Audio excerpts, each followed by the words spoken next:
years of legal proceedings and diplomatic negotiations, Tahawoor Rana, 2611 mastermind, has been extradited from the US to India. Rana reached New Delhi yesterday under custody of NIA. On the latest front, a Delhi court has sent Rana to 18-day NIA custody. He has been arrested under stringent UAPA Act. Remember, it is a very significant development in India's efforts to bring all offenders of attacks to justice. Let's go across to Sabyasachi to get us all the details.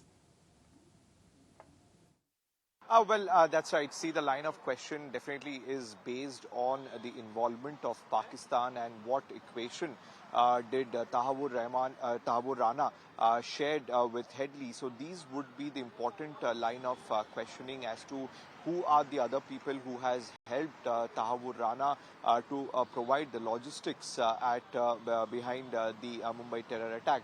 Meanwhile, we are reporting live outside the NIA headquarters here in the national capital, and in the third floor is a place where Tahawoor Rana's questioning is right now underway.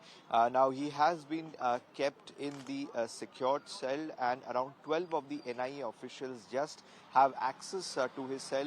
24/7 CCTV monitoring is also being carried out. Now the questioning is also happening in a separate investigating room which has been set up by the officials, and in that particular room the officials who would be investigating Tahawoor Rana is of IG and DIG rank officers. Now the entire process of questioning would be videographed and audiographed as well, and only selective officials from the NIA has access to Tahawoor Rana, and the CRPF personals are continuously monitoring him 24/7.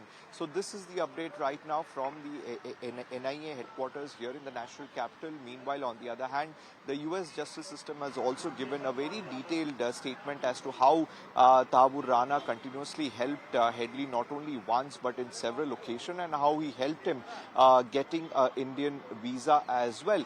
Now, these are the line of questioning which will be extremely crucial, because if you remember that India has already questioned Headley, India had already questioned Ajmal Kasab, so it is very much important that they get more details from Tahawoor Rana and his link to Pakistan, whereas some important names are likely to come up as the investigation proceeds.